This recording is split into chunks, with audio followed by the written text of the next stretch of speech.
Inna alaikum lahafizin, bersama kamu ada malaikat penjaga, kiraman mulia, katibin, mencatat segala amal, ya'lamuna ma taf'alun, mereka tahu apa yang kau lakukan. Ma yalfizu min qaulin, tak keluar satu kata dari ujung lidah, dari tepi bibir, illa ladaihi raqibun, ada malaikat yang mengawasi, atid, malaikat yang mengawasi, yang mencatat. Kelak semua akan ditulis dalam buku catatan yang nyata. Pada saat itu manusia tak dapat berdusta. Al-yawma nakhtimu ala afwahihim, hari ini mulut mereka kami kunci. Wa tukallimuna aydihim, tangan mereka kami buat berbicara. Wa tashhadu arjuluhum, kaki akan kami buat bersaksi. Apa yang akan dibicarakan tangan, apa yang akan dipersaksikan kaki.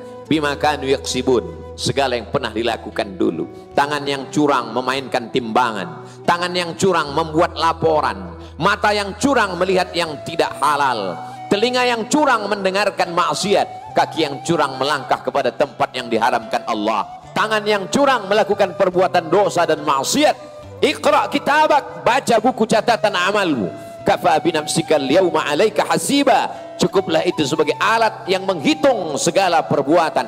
Tak ada satupun yang luput.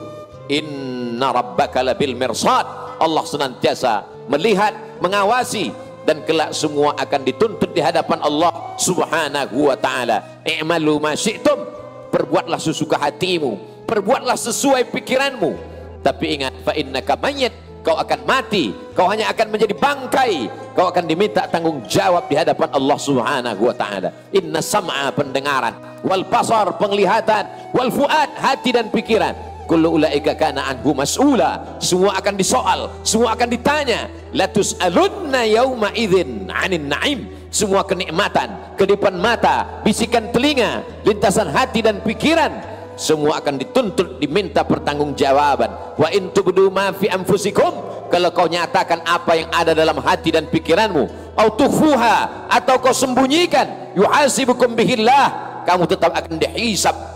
Ketika mereka ditutupkan pertanyaan, ketika mereka diperlihatkan buku catatan, mereka berkata, mali hadzal kitab, mengapa buku catatan amal saya, mengapa buku catatan perbuatanku ini, la yughadiru saghiratan wala kabiratan illa ahsaha, semua yang kecil, semua yang besar, perbuatan yang tak dapat dilihat manusia, tetap juga akan diminta pertanggungjawaban di hadapan Allah. Tapi Allah maha kasih, maha sayang, dia berikan 30 malam, 29 siang, malamnya man qama Ramadan, siapa yang menghidupkan malam-malam Ramadan dengan i'tikaf, dengan tahajud, dengan witir, lengkap dengan tarawihnya, muhasabah, ghufira lahu ma taqaddama min dzambih, diampunkan Allah dosa-dosanya yang lalu. Illa man taba, orang yang bertaubat, wa amana, beriman dengan baik, wa amila amalan salihah, kemudian dia mengiringinya dengan amal saleh, ulaika, mereka itu, yubaddilullahu sayyiatihim hasanat,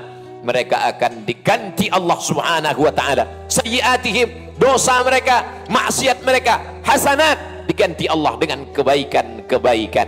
Hendaknya kita masuk dalam golongan itu karena kebesaran kemuliaan Allah. Allahu akbar, Allahu akbar, Allahu akbar, la ilaha illallah, wallahu akbar, walillahil hamd. Pelajaran yang ketiga, sebakhil-bakhilnya umat Islam, sepelit-pelitnya umat Islam, dia akan pasti mengeluarkan satu sa', dia akan mengeluarkan 4 mud sebagai zakat fitrah, karena kalau tidak ibadah puasanya tak diterima Allah subhanahu wa ta'ala. Farada Rasulullah sallallahu alaihi wasallam sadaqatal fitri, Rasulullah SAW mewajibkan membayar zakat fitrah sebelum khatib naik ke atas mimbar. Kalau khatib sudah naik ke atas mimbar baru membayar zakat fitrah. Fa innaha sadaqatun minas sadaqat, dia hanya sekedar sedekah biasa saja. Mengapa kita wajib membayar zakat fitrah? Supaya tidak ada hari ini orang mengemis, jangan sampai ada hari ini orang yang meminta-minta, beri dia uang, suruh dia pulang, karena ini adalah hari raya. Jangan sampai ada tetangga yang tidak makan. Siapa tetangga kita? Berapa jauh jaraknya dengan kita? 40 rumah ke depan, 40 rumah ke belakang, 40 rumah ke kanan, 40 rumah ke kiri. Lihat, kenali mereka, tatap matanya, apa pekerjaannya, berapa anaknya, bagaimana penghasilannya. Kalau sampai mereka tidak makan, kita akan dituntut di hadapan Allah subhanahu wa ta'ala. Imanmu tidak hanya dilihat karena keningmu hitam saking banyaknya bersujud kepada Allah. Imanmu tidak dilihat karena pecimu putih, bajumu putih, kainmu putih karena tidak ternoda, tapi imanmu akan dilihat, dinilai, dipandang Allah Subhanahu wa taala. Laisa bil mu'min, tidak diakui imannya. Man yabitu syab'anan, sanggup dia tidur dalam keadaan pulas, lelap, mengigau dalam mimpinya, sementara tetangganya kelaparan. Mereka adalah para pendusta-pendusta agama. Ara'aital ladzi yukadzibu biddin, tahukah kamu siapa itu pendusta agama? Bukan orang yang mengejek-ejek jilbab, bukan orang yang mengolok-olok syariat Islam. Mereka jelas kafir karena mereka mengingkari ayat-ayat Allah. Adapun pendusta agama adalah orang-orang yang tetap sholat, orang-orang yang berpuasa, tapi ternyata mereka yukadzibu biddin. Siapa mereka pendusta agama? Fadzalikal ladzi yad'ul yatim. Mereka membiarkan anak yatim tidak makan, anak yatim tidak sekolah, anak yatim tidak dapat berbakti kepada orang tua. Kenapa? Karena pendidikannya tidak layak. Untuk itulah mengapa Yayasan Tabung Wakaf Umat bukan milik orang per orang. Ini adalah milik umat. Semua pengurus-pengurusnya bersaksi di hadapan Allah, membubuhkan tanda tangan. Kalau kami mati, tidak diwariskan kepada anak cucu, karena dia adalah milik umat. Santri-santri yang saat ini menghafal Quran, dari mulai makan, pakaian, semuanya gratis. Itu semua adalah datang dari umat, supaya para ustadz penceramah tidak hanya pandai berkhutbah, tapi dia justru menunjukkan inilah amal dari perbuatan. Orang yang sudah mengeluarkan zakat fitrah, dia hanya baru selesai dari satu muqaddimah, episode masih panjang. Bagaimana dengan sekolah mereka? Bagaimana berapa banyak anak-anak yatim yang tidak dapat ikut ujian karena tidak mampu membayar uang sekolah? Apakah kita akan lepas dari semua itu? Bagaimana dengan suku Talang Mama, suku Akit, Talang Jerinjing, suku Terasing, suku Sakai, suku Anak Dalam, suku Kubu? Kita akan diminta tanggung jawab di hadapan Allah Subhanahu wa taala. Para alim ulama kita dahulu sudah lepas karena mereka berdakwah. Ud'u ila sabil rabbik, ajak orang ke jalan Allah. Kalau engkau tidak sanggup masuk ke pedalaman, maka biayailah anak-anak pedalaman yang sedang menempuh pendidikan. 3 tahun lamanya mereka akan menghatamkan Al-Quran 30 juz masuk ke dalam kepala mereka. Mereka akan menjadi para penghafal Quran.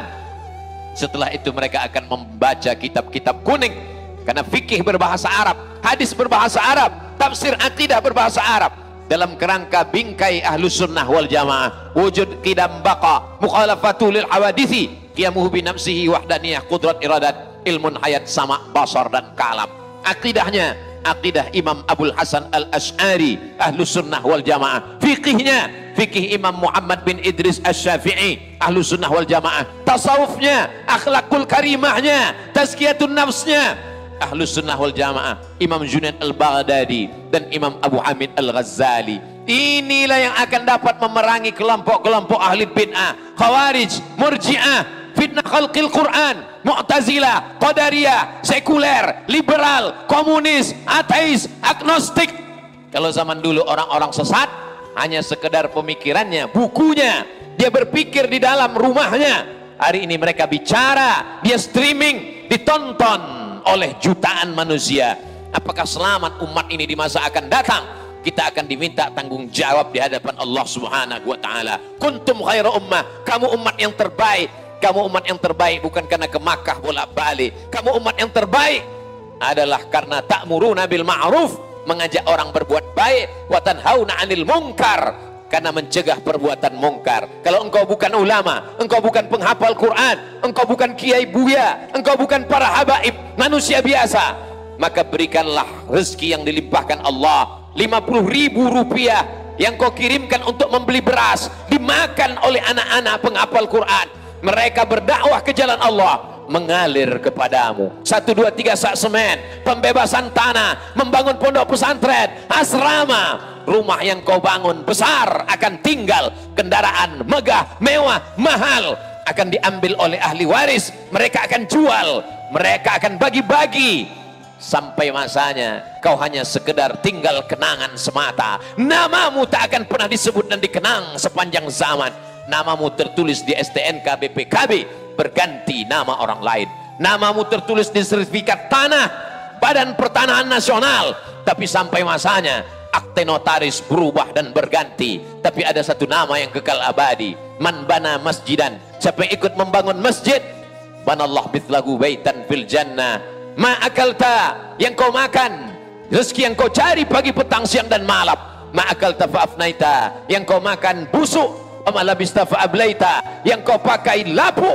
Wa ma tasaddaqta fa amdaita, yang kau sedekahkan, yang kau wakafkan, yang kau infakkan, itulah yang akan kekal sampai hari kiamat. Sampai hari ini 14 abad lamanya sumur Utsman bin Affan masih tetap mengalir. Sampai hari ini kebun-kebun kurma yang ditanam oleh para sahabat masih mengalir. Begitulah mereka, silih berganti. Tanaman yang tak pernah mati, tanamlah tanaman yang bisa dimakan oleh anak cucumu. Satu batang pohon korma akan melahirkan 17 anak korma yang tumbuh pada celah-celah pelepahnya, jatuh ke bawah, tumbuh silih berganti sampai hari kiamat. Begitulah yang dilihat oleh Rasulullah SAW ketika melaksanakan Isra dan Mi'raj. Dia bertanya kepada Jibril, apa ini Jibril? Kenapa begitu dipetik, dipotong, dahannya putus, tumbuh lagi, tak menunggu waktu yang lama? Kata Jibril alaihissalam, itulah orang-orang yang berinfak, berwakaf, bersedekah, menolong agama. Jangan pernah takut miskin, karena yang memberikan engkau adalah Dia yang maha besar. Allahu Akbar, Allahu Akbar, Allahu Akbar, la ilaha illallah, wallahu akbar, Allahu Akbar, walillahil hamd. Orang yang merasakan Allah besar, maka sesungguhnya rezeki yang dititipkan Allah itu dia lihat kecil. Tapi orang yang menganggap bahwa materi, uang, benda, tanah, rumah, kendaraan itu besar, dia akan mengatakan Allah kecil. Sanggupkah Allah membalas walaupun lidahnya tak berkata, walaupun mulutnya tak bicara, tapi sesungguhnya dalam lubuk hatinya yang paling dalam, setan sudah berhasil membisikkan kemiskinan. Asyaitanu ya'idukumul faqra, setan mengatakan fakir, kurang, kurang dan kurang. Seandainya manusia ini kaya raya, sebagaimana kayanya, lau kana libni adam wadiyan min zahab, seandainya manusia itu punya satu lembah dari emas, dia tidak akan pernah mengatakan cukup. Latamanna ayyakuna lahu wadiyan akhar, dia akan meminta satu lembah lagi. Walan tamla fahu illa turab, sampai mulutnya disumbat tanah, dia akan tetap menuntut dan meminta.